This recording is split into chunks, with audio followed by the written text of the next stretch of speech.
জাহান্নামের গিরিম গিরিম আওয়াজ, জাহান্নামের লেলিহান শিকার, এই শব্দ, এই হুঙ্কার আর এই লেলিহান শিকার তো আমি এখানেও এই জায়গায় বসেও সহ্য করতে পারছি না। ফেরেশতারে আমার আল্লাহর একটু বল না, আমাকে যেন আল্লাহ পাক এই জায়গা থেকে ওই যে একটা গাছ দেখা যায় ওই গাছের কাছে বসায় দেয়। আল্লাহর ফেরেশতা আল্লাহকে আবেদন করবেন, আল্লাহ তোমার বান্দা নাকি ওই জায়গায়ও জাহান্নামের আগুনের লেলিহান শিখা সহ্য করতে পারে না। আল্লাহ বলবেন, ফেরেশতারে আমার বান্দা তাহলে আমার কাছ থেকে কি চায় বল। ফেরেশতা বলল, আল্লাহ আরেকটু দূরে সরে যেতে চাই, তুমি যদি অনুমতি দাও আমি তারে আরেকটু দূরে সরায় দেই। আল্লাহ সঙ্গে সঙ্গে বলবেন, যা বান্দা যেহেতু সহ্য করতে পারে না আরেকটু সরাই। এরপরে আল্লাহর বান্দাকে সরাই দেওয়া হবে, কিন্তু এইবার জাহান্নামের দরওয়াজার সামনে নয়, বরং জান্নাতের দরওয়াজার সামনে বসাই দিবেন। বসায় দেওয়ার সঙ্গে সঙ্গে আল্লাহর বান্দা জান্নাতের ভিতরের দিকে দৃষ্টি দিবে। আল্লাহর বান্দা জাহান্নামের জান্নাতের ভিতরের দৃশ্যগুলো দেখে মুগ্ধ হয়ে যাবেন। আকাশের দিকে তাকিয়ে আল্লাহকে ডাক দিয়ে বলবেন, আল্লাহ ও আমার মালিক। যখনই মালিক বলে আল্লাহর বান্দা ডাক দিবেন, কোন মালিকের গোলামি করবে রে মুসলমানের দল, চিনে নাও, একটু জানার চেষ্টা করো কোন মালিকের গোলামি করার জন্য আপনাকে আমাকে দুনিয়াতে পাঠাইলো। আল্লাহর বান্দাকে জান্নাতের দরওয়াজার সামনে বসায় দেওয়া হবে। আল্লাহর বান্দা জান্নাতের দৃশ্যগুলো দেখবেন, দেখে দেখে আফসোস করবেন, আহারে যদি আমি জান্নাতের ভিতরে না ঢুকি, বারান্দার মধ্যেও যদি একটু বসার জায়গা পাইতাম কতই না উপকার হতো। আল্লাহর বান্দা যখন আল্লাহকে মালিক বলে ডাক দিবে, ও মালিক, আলহামদুলিল্লাহি নাহমাদুহু ওয়া নাস্তাঈনুহু ওয়া নাস্তাগফিরুহু ওয়া নু'মিনু বিহি ওয়া নাতাওয়াক্কালু আলাইহি ওয়া নাউযু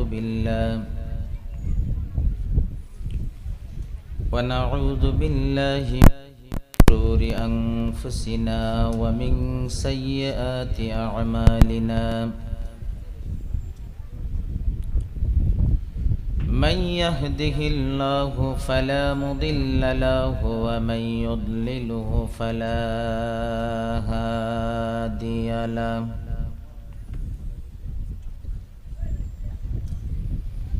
ونشهد أن لا إله إلا الله وحده لا شريك له. ونشهد أن سيدنا ونبينا وشفيعنا وحبيبنا وحبيب أرواحنا ومولانا محمدا عبده ورسوله الذي أرسله بالحق بشيرا ونذيرا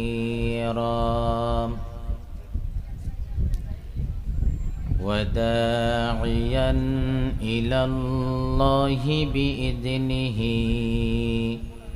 وسراجا وقمرا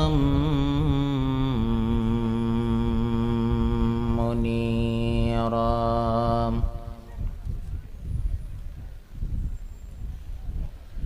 أما بعد فقد قال الله تعالى في كلامه المجيد وفرقانه الحميد.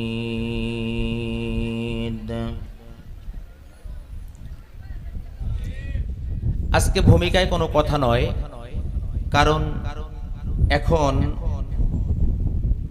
রাত 10:30। আমার সময় কিন্তু মোটামুটি আমাকে টার্গেট দেওয়া হয়েছে 11টা পর্যন্ত। এর মধ্যেই প্রধান মেহমান ভারত থেকে যিনি এসেছেন উনি আসবেন। তো সংক্ষিপ্ত পরিসরে সংক্ষিপ্ত সময়ের ভিতরে উক্ত আয়াত এবং হাদিসের উপরে আমি সরাসরি আপনাদের সামনে আমার আলোচনা উপস্থাপন করতে চাই। সর্বপ্রথম আমি আপনাদেরকে জানাতে চাই, আমি যে আয়াতে কারিমার অংশটুকুন তেলাওয়াত করেছি, এই অংশের মাধ্যমে আল্লাহ পাক আমাদেরকে কি জানালেন? আল্লাহ পাক বলেন, ওয়া'বুদুল্লাহ, তোমরা আল্লাহর ইবাদত করো। ওয়া'বুদুল্লাহ, তোমরা একমাত্র আল্লাহর ইবাদত করো। ইবাদত করতে হবে কার? আল্লাহর। এরপরে আল্লাহ বলছেন, ওয়ালা তুশরিকু বিহি শাইআন, তোমরা কখনো তোমার রবের সাথে অন্য কোনো কিছুর শরীক করো না। এরপরে আল্লাহ পাক বলছেন, ওয়াবিল ওয়ালিদাইনি ইহসানা, তোমরা তোমার বাবা এবং মায়ের সাথে সদাচরণ করো। উপদেশ কয়টা? জোরে বলেন। 3টা। আচ্ছা, আল্লাহ পাক যে আমাদেরকে উপদেশ দেন, এই উপদেশ দেওয়ার পিছনে আমাদের জন্য আল্লাহ পাক কি কোনো কল্যাণ নিহিত রেখেছেন? কি ভাই, আমার কথা বুঝতে কি অসুবিধা হচ্ছে নাকি? আল্লাহ পাক যে কোরআন দিয়ে আমাদেরকে উপদেশ দিচ্ছেন প্রত্যেকটা শব্দের মাধ্যমে, এই যে উপদেশ, এই উপদেশগুলোর ভিতরে আমাদের জন্য কি কল্যাণ নিহিত আছে? প্রত্যেকটা আয়াত, প্রত্যেকটা শব্দ, প্রত্যেকটা অক্ষর আল্লাহ পাক কল্যাণ আর কল্যাণ দিয়েই পরিপূর্ণ করেছেন। জোরে বলেন সুবহানাল্লাহ। অন্যদিকে ছোট্ট যে হাদিসখানা আমি আপনাদের সামনে উপস্থাপন করেছি, হাদিসখানা বিশিষ্ট সাহাবী হযরতে আবু হুরায়রা রাদিয়াল্লাহু তাআলা আনহু থেকে বর্ণিত হাদিস। তিনি বলতেছেন, ক্বালা রাজুলুন সাআলা রাসূলুল্লাহি সাল্লাল্লাহু আলাইহি ওয়াসাল্লাম, এক ব্যক্তি এসে প্রিয় নবী জনাবি মুহাম্মদুর রাসূলুল্লাহ সাল্লাল্লাহু আলাইহি ওয়াসাল্লামকে জিজ্ঞেস করলেন, মান আহাক্কা বিহুসনি সাহাবাতি, আমার কাছ থেকে উত্তম আচরণ পাওয়ার ব্যাপারে সবচেয়ে বেশি হকদার কে? কে জিজ্ঞেস করলেন? এক ব্যক্তি। তার মানে যে ব্যক্তিটা নবীকেই জিজ্ঞেস করেছেন, নিশ্চয়ই ওই ব্যক্তিটাও আল্লাহ পাকের নবীর একজন সাহাবী, ঠিক কিনা? সাহাবী নবীকে বলতেছেন, ইয়া রাসূলুল্লাহ, মান আহাক্কা বিহুসনি সাহাবাতি, আমি যে উত্তম আচরণ করব মানুষের সঙ্গে, এই উত্তম আচরণ পাওয়ার মানুষদের মধ্য থেকে সবচেয়ে কে বেশি হকদার? ক্বালা রাসূলুল্লাহ সাল্লাল্লাহু আলাইহি ওয়াসাল্লাম, রাসূল করিম সাল্লাল্লাহু আলাইহি ওয়াসাল্লাম বললেন, উম্মুক, তোমার মা। ক্বালা সুম্মা মান, আবার লোকটা নবীকে জিজ্ঞেস করছেন, তারপরে কে বেশি হকদার? মায়ের পরে কে বেশি হকদার? ক্বালা রাসূলুল্লাহ সাল্লাল্লাহু আলাইহি ওয়াসাল্লাম উম্মুক, দ্বিতীয়বারেও নবীজি বলেছেন তোমার মা। আবার সাহাবী বলতেছেন, ক্বালা সুম্মা মান, তারপর কে? ক্বালা রাসূলুল্লাহ সাল্লাল্লাহু আলাইহি ওয়াসাল্লাম উম্মুক, তৃতীয়বারেও রাসূল করিম সাল্লাল্লাহু আলাইহি ওয়াসাল্লাম মায়ের কথাই বর্ণনা করেছেন। এরপরে লোকটা যখন চতুর্থবার জিজ্ঞেস করেছেন, ক্বালা সুম্মা মান, তারপরে কে? ক্বালা আবুক, নবীজি বলছেন তারপরে তোমার বাবা। বুখারী এবং মুসলিম উভয় হাদিসেই এই হাদিসখানা হযরতে আবু হুরায়রা রাদিয়াল্লাহু তাআলা আনহু বর্ণনা করেছেন। এখন আসেন, আমরা মানুষ কি ভাই, ঠিক না? আমাদেরকে সৃষ্টি করেছেন কে? আল্লাহ পাক কি শুধুমাত্র মানুষকেই সৃষ্টি করেছেন, নাকি অন্য আরো অসংখ্য অগণিত সৃষ্টি আল্লাহ পাকের এই পৃথিবীতে বিরাজমান? অগণিত। আচ্ছা বলেন তো, মানুষ হিসেবে আমাদেরকে, সৃষ্টি হিসেবে আমাদেরকে সবচেয়ে বেশি অত্যন্ত প্রিয়ভাবে ভালোবাসেন কে? জোরে বলেন আল্লাহ। এখন আল্লাহ পাকের কথা বাদ দিলাম, ওই সেক্টরটা তো অনেক বড়, কি ভাই ঠিক না? আল্লাহ পাকের সেক্টরটা সবার ঊর্ধ্বে, সব কিছুর ঊর্ধ্বে হচ্ছে আল্লাহ পাকের সেক্টর। আল্লাহ পাক তো বান্দাকে এত বেশি ভালোবাসেন, এত বেশি পছন্দ করেন, দুনিয়াতে আল্লাহ পাক বান্দার জন্য পরেশান হয়ে যান। সুবহানাল্লাহ বলবেন না? শুধু কি দুনিয়াতে আল্লাহ পাক পরেশান থাকেন, নাকি আখিরাতেও থাকবেন? আখিরাতেও আল্লাহ পাক তার প্রিয় এই সমস্ত মুমিন গোলামদেরকে মাফ করে দেওয়ার জন্য, জাহান্নাম থেকে মুক্তি দেওয়ার জন্য আল্লাহ পাক বড় পরেশান থাকবেন। সুবহানাল্লাহ। আল্লাহ পাকের পরে এই পৃথিবীতে মানুষ হয়ে আরেকজন মানুষকে ভালোবাসে, সবচেয়ে বেশি ভালোবাসে কে এই দুনিয়াতে? মা। মায়ের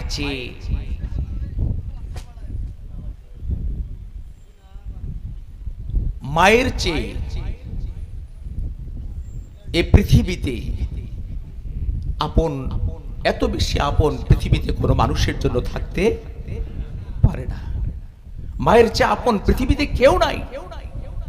সন্তান যদি মাকে লাঞ্ছিত, অপমানিত করে, তারপরেও ওই মা এত লাঞ্ছনার শিকার হওয়ার পরেও সন্তানকে নিজের কলিজার চেয়েও অনেক গুণ বেশি ভালোবাসেন।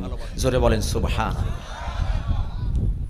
তাহলে আমরা বুঝতে পারলাম, মানুষকে সর্বপ্রথম সবচেয়ে বেশি ভালোবাসেন এক আল্লাহ, দ্বিতীয়ত মানুষ হয়ে মানুষকে ভালোবাসেন একমাত্র মা। এই জন্য আল্লাহ পাক পবিত্র কোরআনুল কারীমের মধ্যে কত সুন্দর করে বর্ণনা করেছেন। আল্লাহ রাব্বুল আলামিন বলেন, وَوَصَّيْنَا الْإِنسَانَ بِوَالِدَيْهِ إِحْسَانًا إِمَّا يَبْلُغَنَّ عِندَكَ الْكِبَرَ أَحَدُهُمَا أَوْ كِلَاهُمَا فَلَا تَقُل لَّهُمَا أُفٍّ وَلَا تَنْهَرْهُمَا وَقُل لَّهُمَا قَوْلًا كَرِيمًا। আল্লাহ বলছে, কত সুন্দর নসিহত আল্লাহ পাক দিলেন। আজকে আমরা মুসলমান হয়েছি, আল্লাহ পাক আমাদের জন্য কি প্রেরণ করেছেন, আল্লাহ পাক আমাদেরকে, আমাদের জীবনটাকে পরিচালনা করবার জন্য কি উপহার দিয়েছে, আমাদের জীবনের গাইডলাইন কি দিয়েছেন, যে গাইডলাইন একজন মানুষের জন্য কমপ্লিট কোড অফ লাইফ, পবিত্র কোরআনুল কারীম। আজকে আমরা ঈমানের বড় দাবিদার, মুসলমানিত্বের বড় দাবিদার, কিন্তু আল্লাহ পাকের গাইডলাইনের অনুকরণ করতে আমরা ব্যর্থতার শিকার হয়েছি। জোরে বলেন ঠিক কিনা? সম্মানিত ভাইরা আমার, আল্লাহ পাক যে পবিত্র কোরআনুল কারীম দিয়ে নসিহত প্রদান করেছেন, সর্বপ্রথম যেই নসিহত দিলেন, কেন? কারণ আল্লাহ পাক জানেন যে পৃথিবীতে যাওয়ার পর একজন মানুষের মূল কাম্য থাকবে যাতে করে আমি কিয়ামতের ময়দানে জান্নাতের মালিক হতে পারি, জান্নাতে যেতে পারি। আপনাদের মধ্যে এমন কেউ আছেন, হাত তুলে দেখাতে পারবেন যে যেই মানুষটা কিয়ামতের দিন আল্লাহর কাছ থেকে জান্নাত চাবেন না? এমন কোন মানুষ আছেন? আমরা সবাই কিন্তু জান্নাত চাই। জোরে বলেন ঠিক কিনা? কিন্তু জান্নাত চাইলে তো জান্নাত পাওয়া যাবে না। কি জান্নাত চাইলে জান্নাত পাওয়া যাবে না? জান্নাত চাইলে জান্নাত পাওয়া যাবে না। জান্নাত পাইতে হলে দুইটা বিষয় আমাদেরকে অর্জন করতে হবে। বলেন তো কয়টা? দুটো বিষয়। জান্নাত পাওয়ার মাধ্যম দুইটা, একটা হচ্ছে কিতাবুল্লাহ, আরেকটি হচ্ছে সুন্নতে রাসূলুল্লাহ। একটা হচ্ছে কোরআন, একটা হচ্ছে সুন্নাহ। একটা হচ্ছে কোরআন, আরেকটা হচ্ছে হাদিস। হাদিস ছাড়া শুধুমাত্র কোরআন দিয়ে কোনো ব্যক্তি যদি তার জীবনকে পরিচালনা করতে চায়, কশিন কালেও ওই ব্যক্তি শুধু কোরআন দিয়ে তার জীবনকে পরিচালনা করতে পারবে? পারবেন? পারবেন না। ছোট্ট একটা উদাহরণ দিয়ে বুঝতে পারবেন।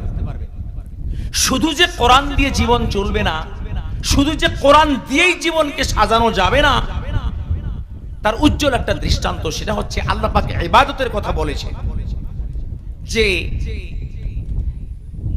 আয়াতের অংশটুকু আমি আপনাদের সামনে উপস্থাপন করেছি। এর প্রথম যে অংশটা, ওয়াবুদুল্লাহ, তোমরা একমাত্র আল্লাহর ইবাদত করো।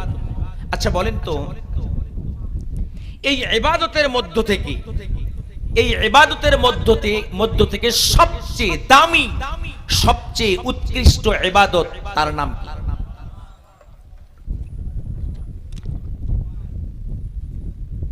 নামাজ।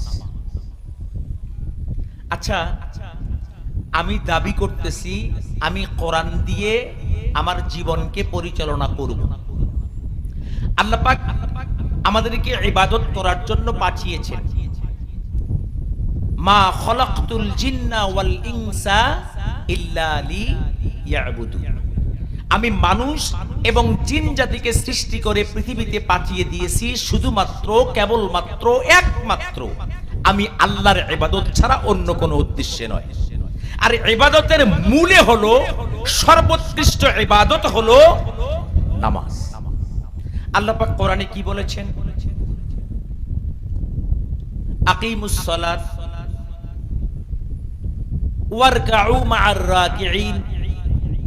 আল্লাহ কি কোরআনে কথা বলছেন যে ফজরের 4 রাকাত নামাজ, 2 রাকাত সুন্নত, এরপরে 2 রাকাত ফরজ? কোরআনে কোথাও আছে? যোহরের ফরজের আগে 4 রাকাত সুন্নত, এরপরে ফরজ 4 রাকাত, এরপরে সুন্নত 2 রাকাত, আছে কোথাও? আসরের 4 রাকাত ফরজ, আছে কোথাও?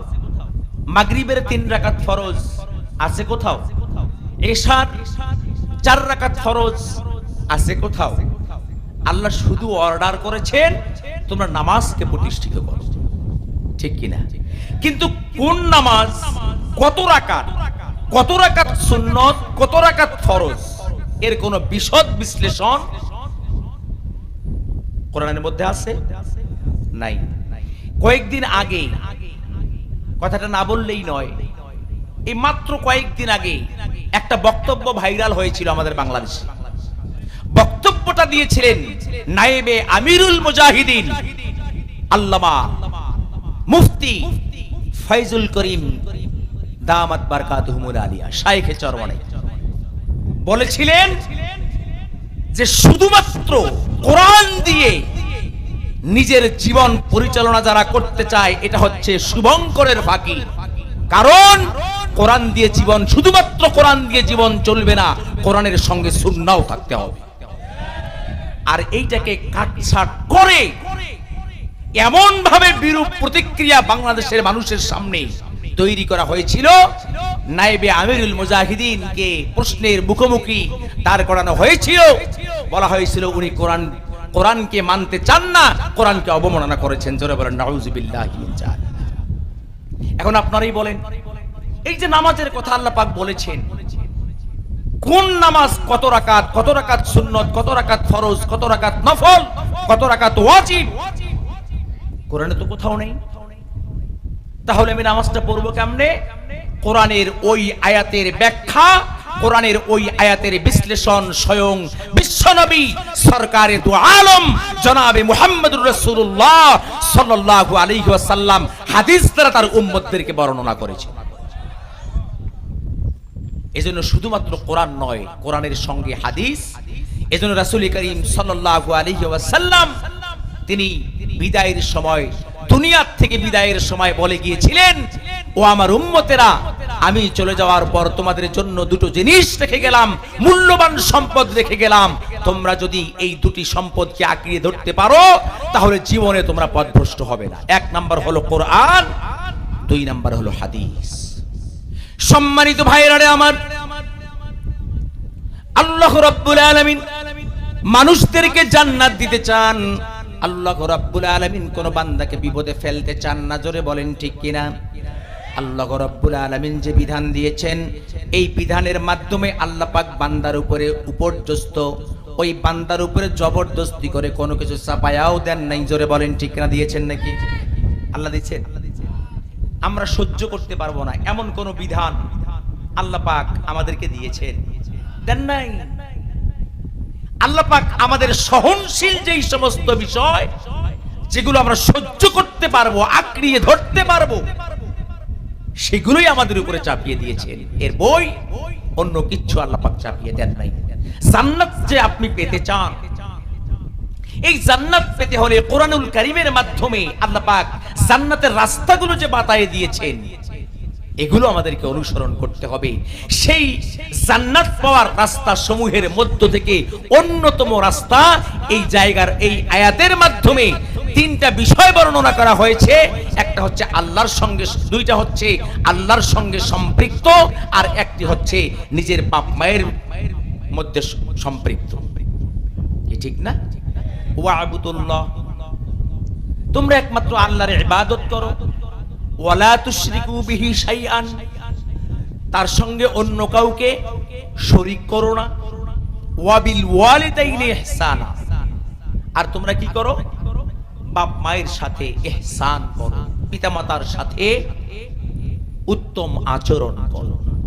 এইজন্য আল্লাহ পাক পবিত্র কোরআনুল কারীমের একটা আয়াতে আল্লাহ পাকের হকের পরেই আল্লাহ পাক মানে বান্দার বাপ মায়ের হকের কথা বর্ণনা করেছেন।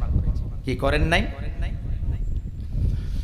আল্লাহ রাব্বুল আলামিন বলেন, ওয়া ক্বাদা রাব্বুকা আল্লা তা'বুদু ইল্লা ইয়্যাহু ওয়া বিল ওয়ালিদাইনি ইহসানা। কে বলেছে? ওয়াকাদা রাব্বুকা আল্লা তা'বুদু ইল্লা ইয়্যাহু। আল্লাহ পাক বান্দাদেরকে জানিয়ে দিলেন, ও বান্দারা, তোমরা যে হককে প্রতিষ্ঠিত করবে, হক আদায় করবে, সর্বপ্রথম ইবাদতের মাধ্যমে তোমরা তোমার রব আল্লাহ পাকের হককে আদায় করো। এরপরে আল্লাহ পাক বলছেন ওয়াবিল ওয়ালিদাইনি ইহসানা, এরপরে তোমার বাপ মায়ের হক আদায় করো।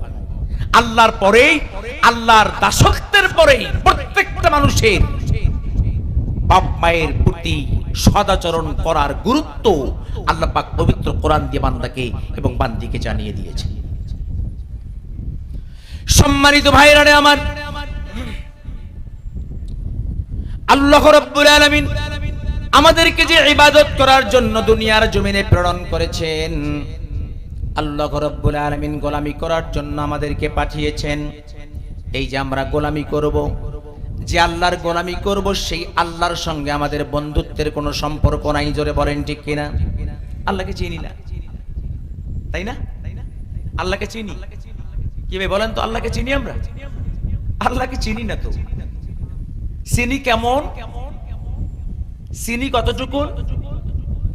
যে আল্লাহ আমাদেরকে সৃষ্টি করেছেন, আল্লাহ আমাদেরকে দুনিয়াতে পাঠাইছেন, এই দুনিয়াতে বেশি দিন থাকবো না, এই দুনিয়া থেকে মৃত্যুবরণ করা লাগবে, এরপর আল্লাহর কাছে হিসাব দেওয়া লাগবে, তারপর আল্লাহ পাক হিসাব কিতাব গ্রহণ করে আমাদেরকে জান্নাত কিংবা জাহান্নামে দেবেন।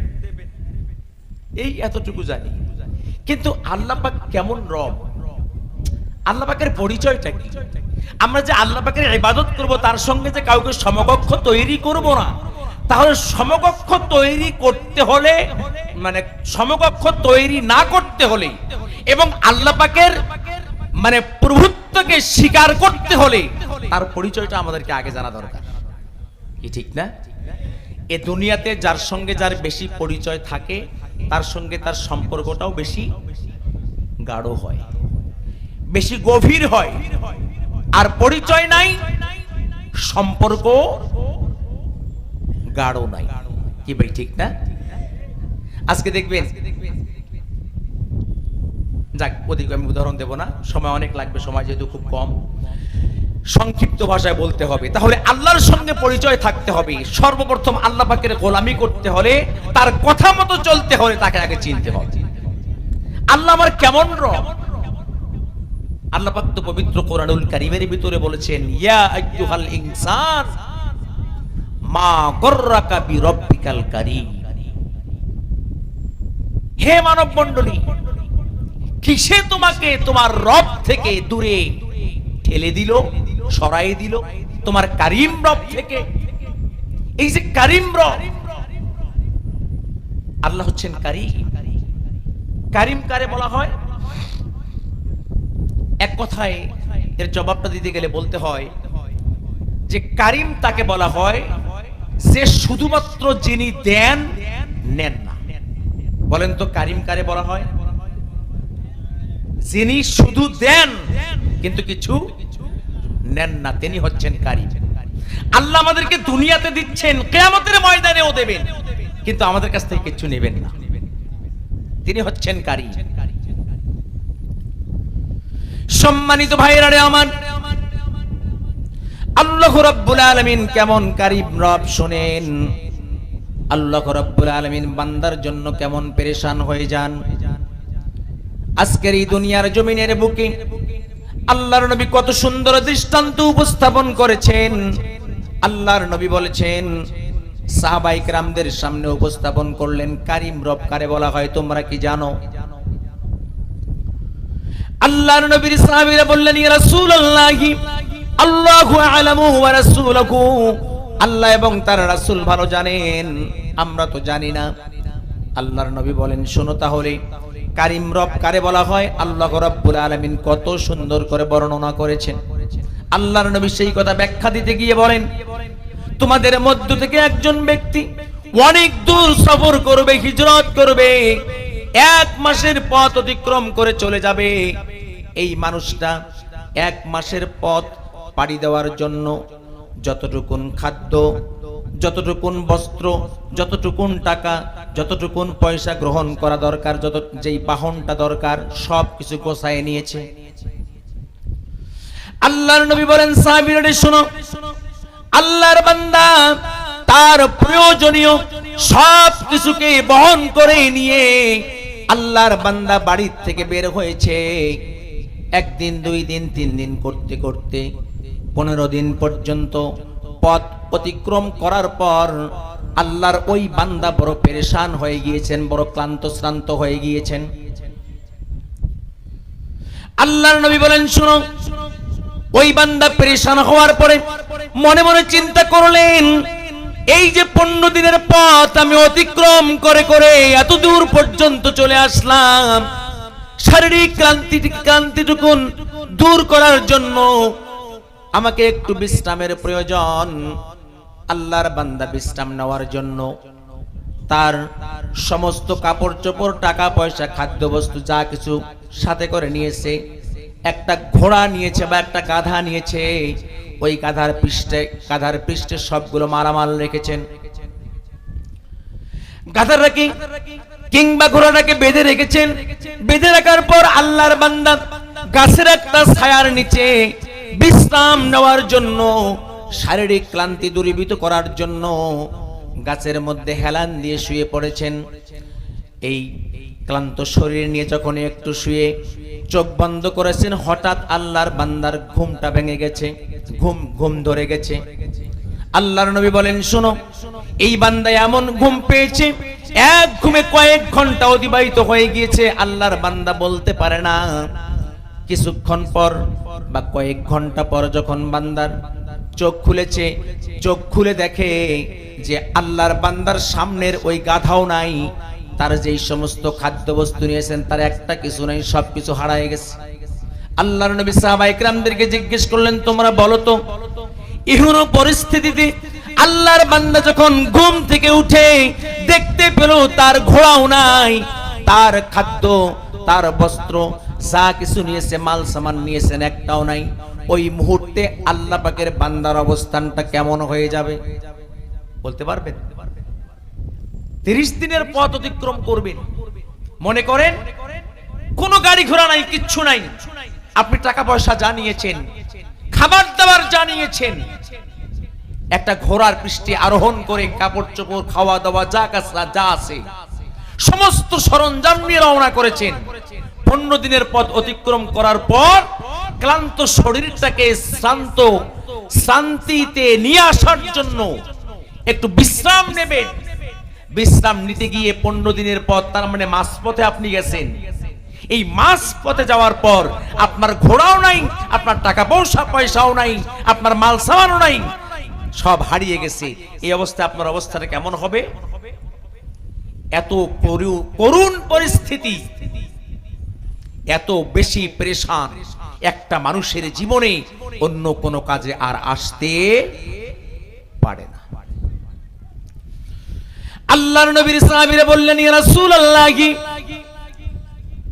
আল্লাহর কোন বান্দা যদি এরকম অবস্থায় পড়ে যায়, এই যে 15 দিনের পথ অতিক্রম করার পর সবকিছু যদি হারায় ফেলে, তার মানে না সে যাইতে পারবে তার গন্তব্য স্থানে, না ব্যাক করতে পারবে তার বাড়িতে, এমন একটা সিচুয়েশনের মধ্যে আল্লাহ রাব্বুল আলামিন তাকে রাখবেন।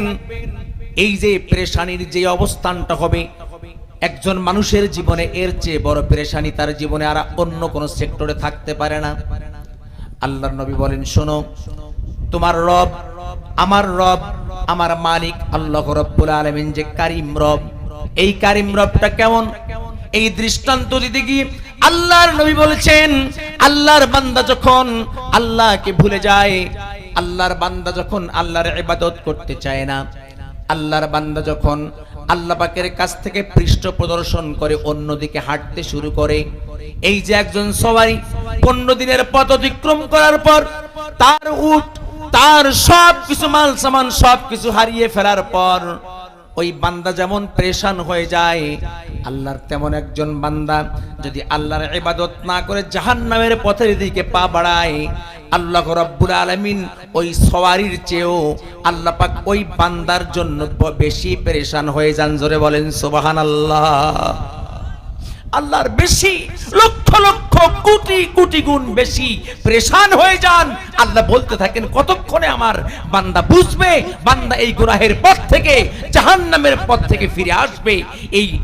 এটা নিয়েই আল্লাহ পাক বান্দার জন্য পেরেশান হয়ে যান। সুবহানাল্লাহ। সম্মানিত ভাইরা আমার, আল্লাহর নবী বলেন, সাহাবীরা শুনো, ঘটনা এখন পর্যন্ত শেষ হয় নাই। আল্লাহর নবী বলেন, সাহাবীরা রে, এখন বান্দা তো পেরেশান হয়ে গেছে, বান্দা এর আগে ক্লান্ত শরীরকে একটু জিরাবার জন্য গাছের ছায়ার নিচে একটু বিশ্রাম গ্রহণ করেছিলেন, ক্লান্তির ঘুমটা ছিল ওইটা। কিন্তু এখন বান্দা পেরেশান, বড় পেরেশানির মধ্যে পড়ে গিয়েছে। এখন বলো তো, এই পেরেশানির ঘুমটা যদি ওই বান্দা পায়, বান্দাকে পায়, ওই বান্দার তো আর কোনো খবর থাকবে না। আল্লাহর নবী বলেন, শুনো, ওই বান্দা যখন এবার পেরেশানির ঘুম ঘুমিয়েছেন, কয়েক ঘন্টা পর ঘুম থেকে উঠে চোখ খুলেই দেখেন তার সামনে তার ঘোড়াটাও এসেছে, তার সামনে তার খাবার দাবার গুলো চলে এসেছে, কাপড় চোপড় মাল সামান যা নিয়েছেন সব কিছু নিয়ে ঘোড়া তার সামনে দাঁড়িয়ে আছে। আল্লাহর নবী বলেন, ও আমার সাহাবীরা, এবার বলো তো, যেই বান্দা সব কিছু হারিয়ে এত বড় পেরেশানির ভিতরে পড়ে গিয়েছিল, এবার তোমাদের কাছ থেকে জানতে চাই, সব কিছু ফিরে পাওয়ার পর বান্দার মনের অবস্থানটা কেমন হবে তোমাদের কাছ থেকে জানতে চাই। আল্লাহর নবীর সাহাবীরা বললেন, ইয়া রাসূলুল্লাহ, যে আল্লাহর বান্দা তার সর্বস্ব হারিয়ে ফেলেছে, পেরেশানির মধ্যে পড়েছে, ওই বান্দা যদি কয়েক ঘন্টা পর সবকিছু আবার অটোমেটিকলি ফিরে পায়, তাহলে ওই সিচুয়েশনটা, ওই সময়ের অবস্থানটা এমন হবে, তার জীবনে এত আনন্দ ঘন দিন আর অন্য কিছুর মধ্যে আসতে পারে না। পারে না।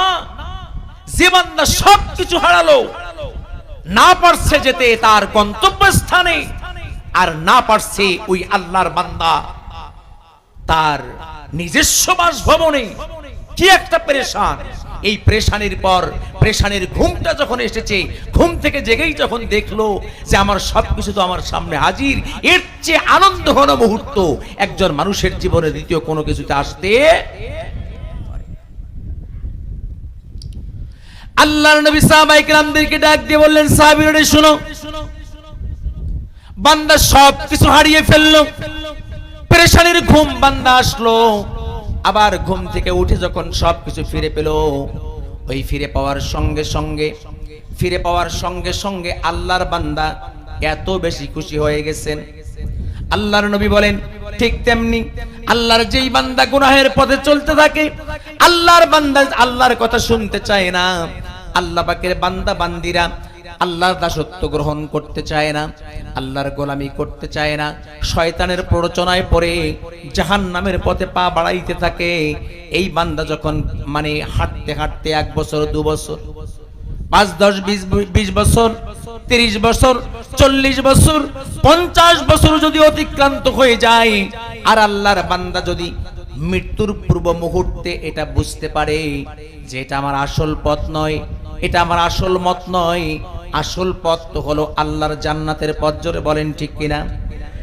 আল্লাহর বান্দা, আল্লাহর নবী বলেন এই আল্লাহর বান্দা মৃত্যুর আগ মুহূর্তে এসে বান্দা বুঝতে পেরেছে এতদিন পর্যন্ত বান্দা গুনাহে নিজেকে লিপ্ত রেখেছিল, বোঝে নাই গুনাহ করেছে।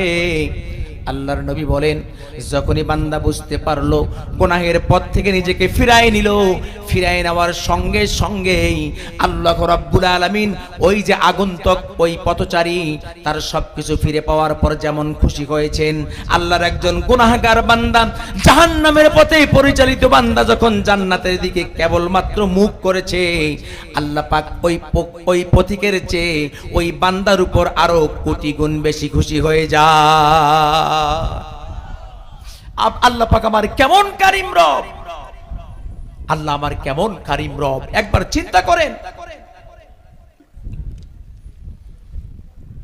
যে একজন মানুষ সারাটা জীবন গুনাহের কাজে নিজেকে লিপ্ত রেখেছে, সেই মানুষটা শুধুমাত্র ফিরে আসার পরিকল্পনা করেছে, কেবলই ফিরবে। এই ফেরার খুশিতে তার রব আল্লাহ সুবহানাহু ওয়া তাআলা এত বেশি খুশি হয়ে যান। শুধুমাত্র খুশি হন না, আল্লাহর নবী বলেছেন খুশি হয়ে আল্লাহ পাক সঙ্গে সঙ্গে ওই বান্দা ওই বান্দির বিগত জিন্দেগীর তামাম জিন্দেগীর গুনাহগুলোকে মাফ করে মাসুম বেগুনাহ বান্দা এবং বান্দি হিসেবে আল্লাহ পাক বানিয়ে দেন। জোরে বলেন সুবহানাল্লাহ। সেই আল্লাহর ইবাদত করতে হবে। জোরে বলেন ঠিক কিনা? সম্মানিত ভাইরা আমার, শুধুমাত্র এই দুনিয়ার জিন্দেগিতে আল্লাহ রাব্বুল আলামিন কারীম নন। আল্লাহর নবী বলেন এই দুনিয়ার জিন্দেগিতে শুধুমাত্র আল্লাহ পাক বান্দার জন্য পেরেশান থাকেন না। তোমরা কোন রবের গোলামি করবে? তোমাদের রব যে তোমাদেরকে বলেছে ওয়াবুদুল্লাহ, তোমরা একমাত্র আল্লাহর ইবাদত করো। কোন রবের ইবাদত করবে? তোমার কেমন রব? যেই রব দুনিয়াতেও তোমার জন্য পেরেশান, কিয়ামতের ময়দানেও আল্লাহ রাব্বুল আলামিন তার প্রিয় বান্দাগুলোকে বান্দিগুলোকে maaf করে দেওয়ার জন্য পেরেশান হয়ে যাবে। আল্লাহর নবীর সাহাবীরা নবীজিকে জিজ্ঞেস করলেন, ইয়া রাসূলুল্লাহ, কিয়ামতের ময়দানে আল্লাহ রাব্বুল আলামিন কেমনে করে তার বান্দা বান্দিকে maaf করে দেওয়ার জন্য পেরেশান হবেন? একটু এক্সাম্পল দেবেন, একটু উদাহরণ দেবেন কি? আল্লাহর নবী বলেন, শোনো, কিয়ামতের ময়দানেও আল্লাহ রাব্বুল আলামিন বান্দা বান্দিকে maaf করে দেওয়ার জন্য পেরেশান হয়ে যাবেন। আল্লাহ রাব্বুল আলামিন বিচারের আসনে সমাসীন হবেন।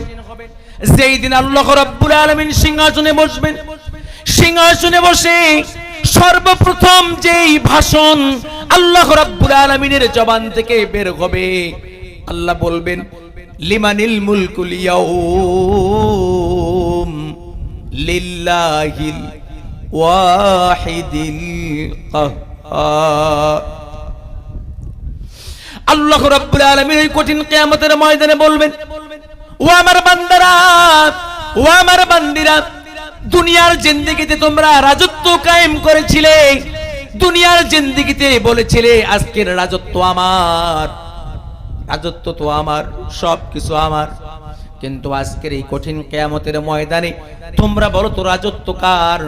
আজকের রাজত্ব কার? আল্লাহর কথার জবাব কিয়ামতের ময়দানে আল্লাহ রাব্বুল আলামিন নিজেই দিবেন। আল্লাহ বলবেন, লিল্লাহিল ওয়াহিদিল কাহ্হার। আল্লাহ বলবেন আজকের রাজত্ব আমার। ওই কঠিন কিয়ামতের ময়দানে আল্লাহ রাব্বুল আলামিন হিসাব যখন গ্রহণ করবেন, আল্লাহ কেমন রব, কোন রবের গোলামি করবে মুসলমান? একটু চিন্তা করে দেখো, তুমি কার গোলামি করে তোমার জীবনকে শেষ করতেছো?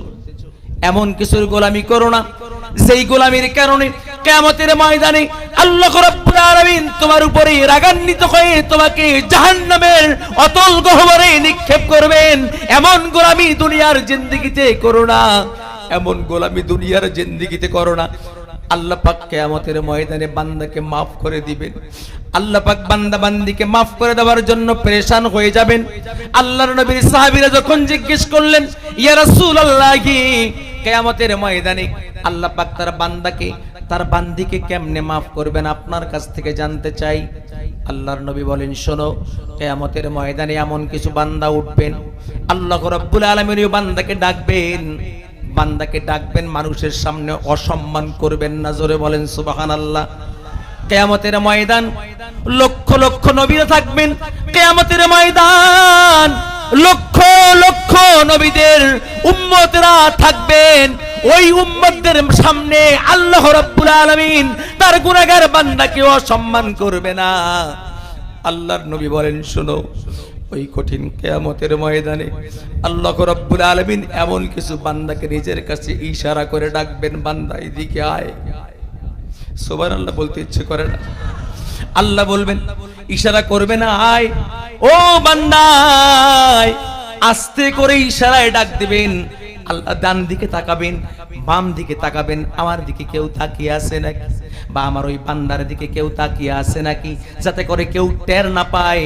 আমি যদি আপনাদের মাঝখান থেকে একজনকে ডাকতে চাই ইশারা করে, তাহলে আমি ডান বাম লক্ষ্য করে তারপরে আমার ওই নির্দিষ্ট ব্যক্তিকে ইশারা করব। জোরে বলেন ঠিক কিনা? সম্মানিত ভাইরা আমার, আল্লাহ রাব্বুল আলামিন কিয়ামতের ময়দানে আল্লাহর নবী বলেছেন, এমন কিছু গোলামকে, এমন কিছু বান্দার বান্দিকে ইশারা করবেন, ও বান্দায়। বান্দা যখন আল্লাহর সামনে হাজির হয়ে যাবে, দেখেন আল্লাহ কেমন কারিম রব। কোন রবের গোলামি করব, কোন রবের গোলামি করার জন্য আল্লাহ পাক নির্দেশনা দিয়েছেন। আল্লাহর নবী বলেন, আল্লাহর বান্দা যখন আল্লাহর সামনে হাজির হয়ে যাবে, আল্লাহ কাছে ডেকে নেবেন।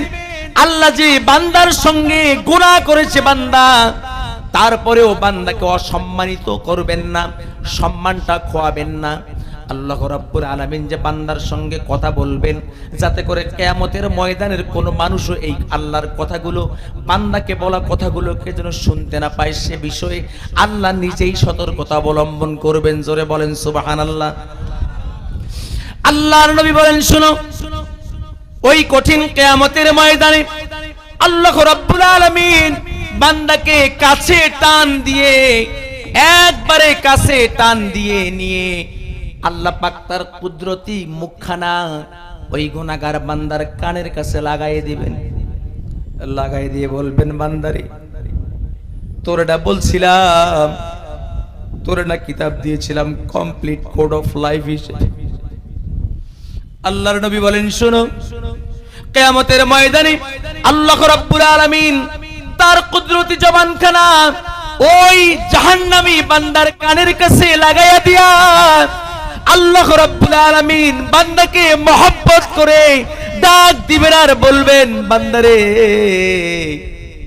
তোরে না বলছিলাম, তোরে না কিতাব দিয়ে জানাই দিয়েছিলাম গুনাহ করিস না, দুনিয়ার জিন্দেগিতে গুনাহ করিস না, জাহান্নামের আগুন সইতে পারবি না। এই জাহান্নামের আগুন বড় ভয়ঙ্কর, এই জাহান্নামের আগুন বড় ভয়ঙ্কর, এই জাহান্নামের আগুনের লেলিহান শিখা বড় ভয়ঙ্কর, এই জাহান্নামের গিরিম গিরিম আওয়াজ এত বেশি ভয়ঙ্কর, এত বেশি ভয়ঙ্কর। শুধুমাত্র ভয়ঙ্করটা কেমন হবেন তাও শোনেন।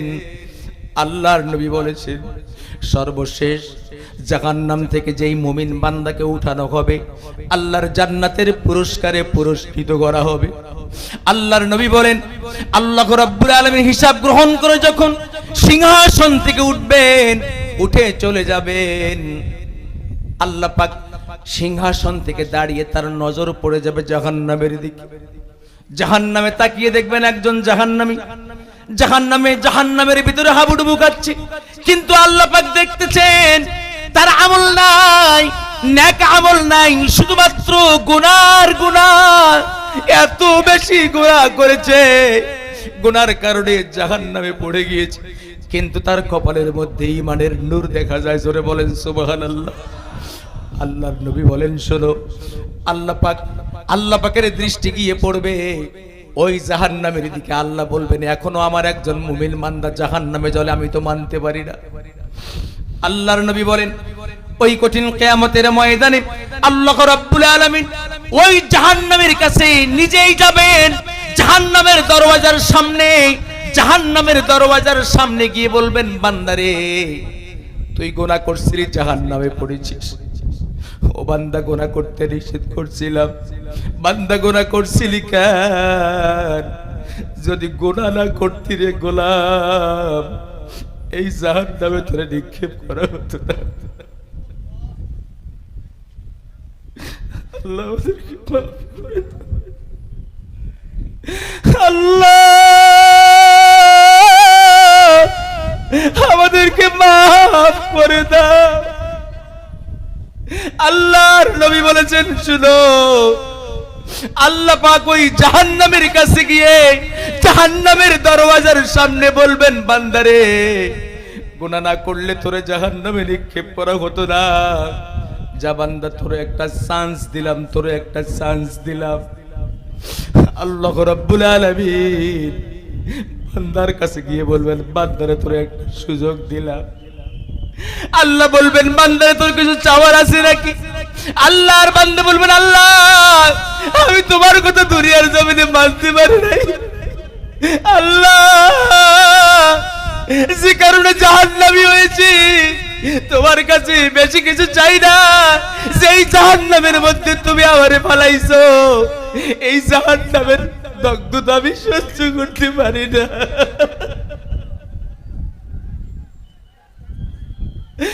আল্লাহ, এই জাহান্নামের গিরিম গিরিম শব্দ আমার কানের পর্দা ফাটিয়ে ফেলে। আল্লাহ, এই জাহান্নামের উত্তপ্ত আমি সহ্য করতে পারি না। এই জাহান্নামের রক্ত আর পুঁজগুলো আমি সইতে পারি না। আল্লাহ, তোমার কাছে কিচ্ছু চাই না। আল্লাহর বান্দা আল্লাহকে ডাক দিয়ে বলবেন, রব্বুল আলামিন, শুধুমাত্র তোমার কাছে ছোট্ট একটা চাওয়া, আমাকে এই জাহান্নাম থেকে বের করো। জান্নাত তোমার কাছে চাই না।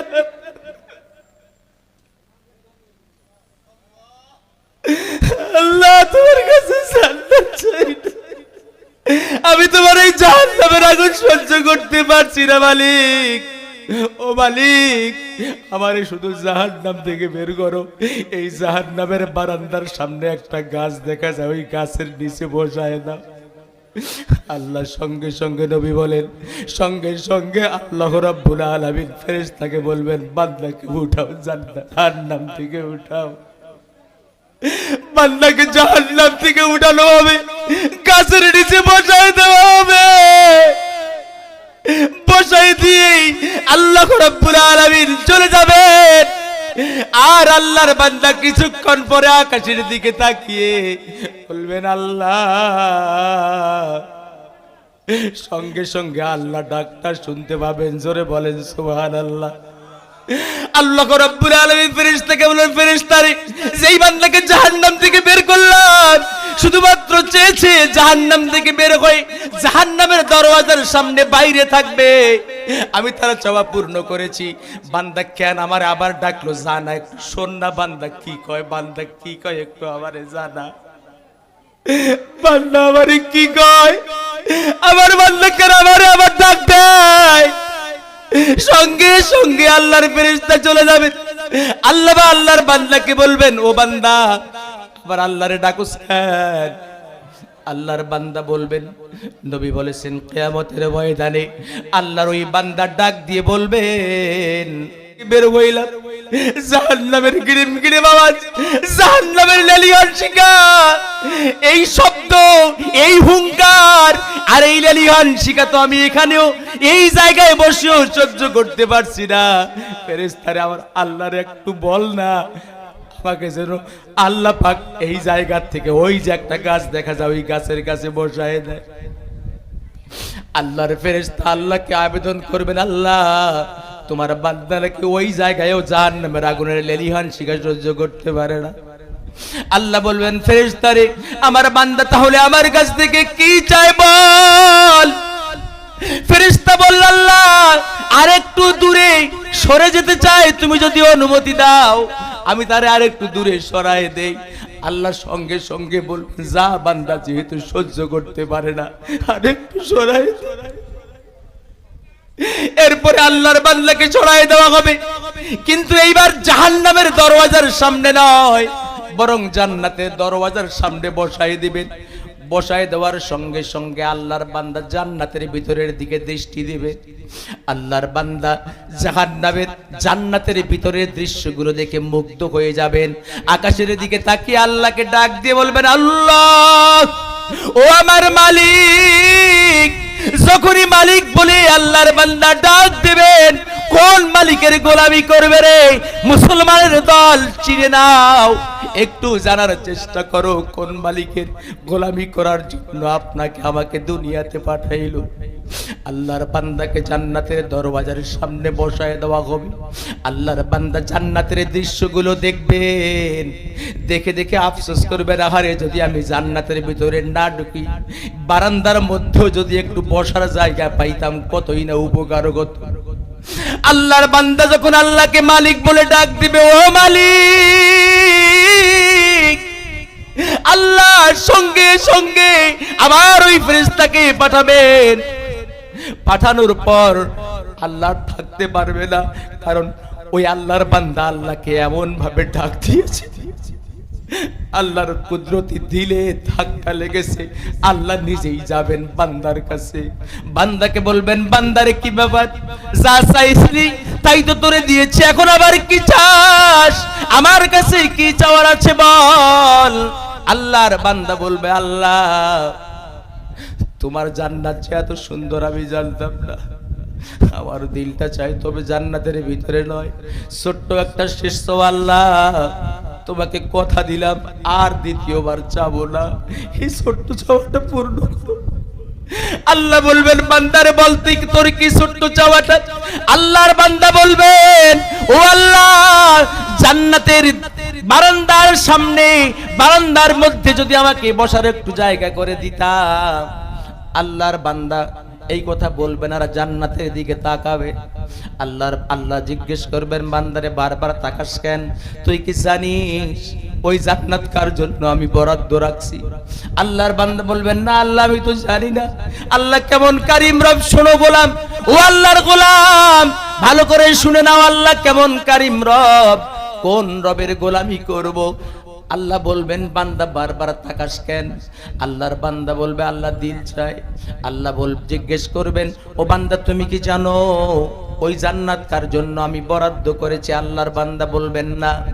আল্লাহ রাব্বুল আলামিন সঙ্গে সঙ্গে আল্লাহর এই বান্দাকে ডাক দিয়ে বলবেন, বান্দারে ওই জান্নাতটা কিন্তু অন্য কারো জন্য বানাই নাই, আমার জাহান্নামের ভিতরে নিক্ষিপ্ত হওয়া সর্বশেষ মুমিন গোলামকে আমি জাহান্নাম থেকে বের করে যেই জান্নাতটা দেব সেই জান্নাত এই জান্নাত। আর সর্বশেষ জাহান্নাম থেকে যেই জাহান্নামীকে বের করেছি সেই জাহান্নামী তুমি নিজেই। ও বান্দা আফসোস করার কিছু নেই, জান্নাতের বারান্দা লাগবে না, ওই জান্নাতটা তোমার জন্য বরাদ্দ করেছি। বান্দা যাও ওই জান্নাতের ভিতরে অনন্তকাল ধরে বসবাস করো। জোরে বলেন সুবহানাল্লাহ। সম্মানিত ভাইরা আমার, তাহলে আল্লাহ আমাদের কেমন কারিম রব একটু চিন্তা করেছি। আজকে আল্লাহ পাকের গোলামিকে আমরা বিসর্জন দিয়েছি, আল্লাহকে চিনতে চাই না, আল্লাহ কেমন কারিম রব জানতে চাই না। সেই আল্লাহ পাককে চিনতে হবে। শুধুমাত্র এতটুকু নয়, আমি যে কথাটা বলেছিলাম প্রথম যে হাদিসটা বর্ণনা করতেছিলাম, যে আল্লাহ পাক বান্দাকে ডাকবেন আল্লাহ পাকের কুদরতি জবানখানা বান্দার কানের মধ্যে লাগায় ফিস ফিস করে বলবেন যে বান্দা তোর না বলছিলাম দুনিয়াতে গুনাহ করিস না, গুনাহ করছিলি কেন? আল্লাহর নবী বলে আল্লাহ ফিস ফিস করে যেমন করে কানের মধ্যে মুখ লাগাইয়া বলবেন, তেমনি বান্দাও ফিস ফিস করে বান্দার মুখখানা আল্লাহর কুদরতি কানে ঠেকাইয়া দিয়ে বলবে আল্লাহ ভুল করছি, আল্লাহ মুখখানা আল্লাহর কুদরতি কানে ঠেকাই দিয়ে বলবেন আল্লাহ বুঝি নাই, ভুল করছি, মাফ করে দাও না। আল্লাহর নবী বলেন যখনই বান্দা বলবে আল্লাহ ভুল করছি, গুনাহ করছি, মাফ করে দাও না আল্লাহ, সঙ্গে সঙ্গে আল্লাহ পাক তার গোটা জিন্দেগির গুনাহগুলোকে মাফ করে দিয়ে জান্নাত দিয়ে দিবেন। এই জন্য আল্লাহকে চিনতে হবে, আল্লাহ কেমন কারিম রব, চিনে আল্লাহর গোলামির মাধ্যমে জীবনকে পরিচালিত করেই আমাদেরকে দুনিয়ার থেকে বিদায় গ্রহণ করতে হবে। মহান মুনিব আল্লাহ সুবহানাহু ওয়া তাআলা আপনাকে আমাকে সহ গোটা পৃথিবীর সমস্ত মুসলমানদেরকে, বিশেষ করে আজকের এই বৃহত্তর রংপুরবাসীর যারা মাহফিলের আয়োজন করেছেন, তেনাদের মুক্তি আল্লাহর দরবারে কামনা করে, সফলতা কামনা করে আমি আমার সংক্ষিপ্ত আলোচনা এখানে শেষ করছি। ওয়া আখিরু দাওয়ানা আনিল হামদুলিল্লাহি রাব্বিল আলামিন।